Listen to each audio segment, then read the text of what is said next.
नमस्ते, स्वागत है। हम सब जो फैंटेसी कहानियां सुनते या देखते हैं, अक्सर उन्हें सिर्फ एंटरटेनमेंट मान लेते हैं, है ना? पर जरा सोचिए, क्या हो अगर यही कहानियां हमारे समाज के मतलब पावर, लीडरशिप और सही गलत के बारे में जो गहरे विश्वास हैं, उनको दिखाती हों? तो आज हम इन्हीं कहानियों के पीछे छिपे रहस्यों को थोड़ा कुरेदने वाले हैं।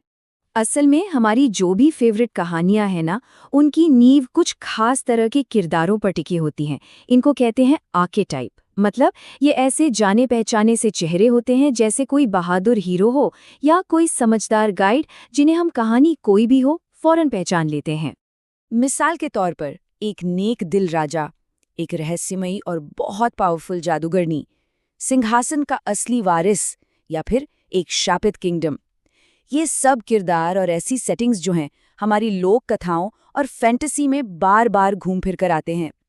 तो अब सवाल ये उठता है कि क्या हो अगर ये जो किरदार हैं ये पावर के बारे में कुछ और ज्यादा पेचीदा सच छिपाए हुए हों। चलिए इसी सवाल की पड़ताल करते हैं। देखते हैं कि कैसे ये क्लासिक किरदार सिर्फ अच्छे और बुरे की सिंपल कहानियों से कहीं ज्यादा गहरे मतलब छिपाए हुए हैं। अच्छा, इन आर्केटाइप्स को ठीक से समझने के लिए ना, चलिए एक क्लासिक कहानी पर नजर डालते हैं। ये कहानी है राजा वीरेंद्र देव की, जो अपने ही महल में एक अनदेखे अजीब से जादू का सामना करते हैं। तो कहानी की शुरुआत होती है जब राजा वीरेंद्र देव अपने महल लौटते हैं, पर वहां कुछ भी ठीक नहीं लगता। मतलब जहां चहल पहल होनी चाहिए थी, वहां एक अजीब सी डरावनी खामोशी छाई हुई है। और वहां का जो माहौल है उसमें काले जादू के संकेत साफ दिख रहे हैं। हवा में जली हुई राख और सूखे खून की गंध, ये सब किसी बहुत ही भयानक चीज का इशारा कर रहा है जो महल में हो चुकी है। राजा को अंदाजा है कि इस आतंक के पीछे कौन हो सकता है। 4 दुष्ट जादूगरनियां जो हमेशा से अराजकता और अनदेखी शक्तियों का प्रतीक रही हैं। मतलब जो क्लासिक बुरी जादूगरनी का आर्केटाइप है वो यहाँ एकदम साफ नजर आता है। और फिर जादूगरनियों की वो ठंडी डरावनी आवाज गूंजती है। वो सीधे सीधे राजा के शासन और उसके बनाए सिस्टम को चैलेंज कर रही हैं। तो यहाँ अच्छाई और बुराई, या कह लें कि ऑर्डर और केओस की सीधी टक्कर है। लेकिन बात यहाँ सिर्फ एक लड़ाई की नहीं है। ये किरदार कहानी में असल में 2 बिल्कुल ऑपोजिट ताकतों को दिखाते हैं, एक गहरा टकराव। देखिए, एक तरफ है जादूगरनी, जिससे सब डरते हैं, जो अक्सर एक फीमेल कैरेक्टर होती है और केओस और अनदेखी शक्तियों को दिखाती है। और दूसरी तरफ है राजा, जिसका सब सम्मान करते हैं, जो मेल है और ऑर्डर और साफ दिखने वाली अथॉरिटी का प्रतीक है। ये दोनों एक दूसरे के बिल्कुल उलट हैं।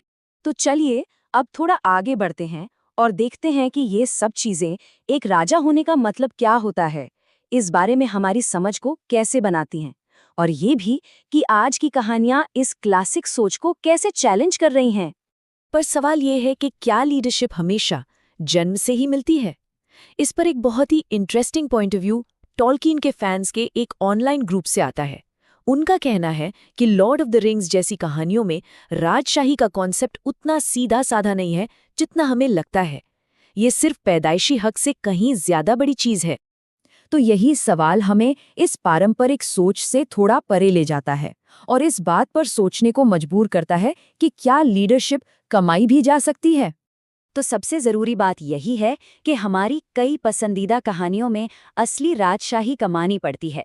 ये सिर्फ विरासत में मिली हुई कोई चीज नहीं है। उसी ऑनलाइन डिस्कशन से कुछ कमाल के एग्जाम्पल्स भी सामने आते हैं। जैसे एरेगॉन को ही ले लीजिए। उसे राजा का ताज तब मिला जब उसने खुद को एक काबिल लीडर साबित कर दिया। या फिर बार्ड, जो अपने खानदान की वजह से नहीं बल्कि ड्रैगन को मारने की अपनी बहादुरी के कारण राजा बना। और थोरिन, उसने भी अपना असली सम्मान तब कमाया जब उसने अपने लोगों के लिए सब कुछ कुर्बान कर दिया।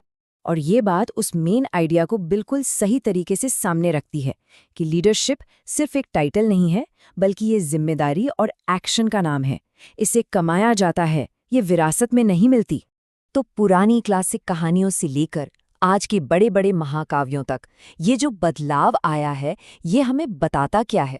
देखिए, इन किरदारों की पूरी जर्नी में एक साफ विकास नजर आता है।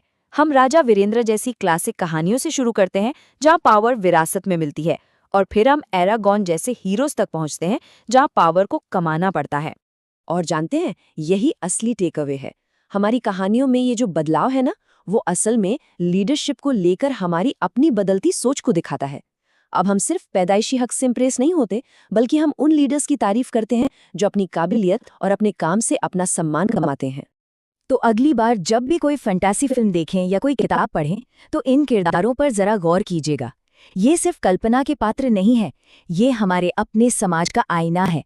ये हमें बताते हैं कि हम आज लीडरशिप और पावर के बारे में क्या सोचते हैं। है ना सोचने वाली बात? हमारे साथ जुड़ने के लिए बहुत बहुत शुक्रिया।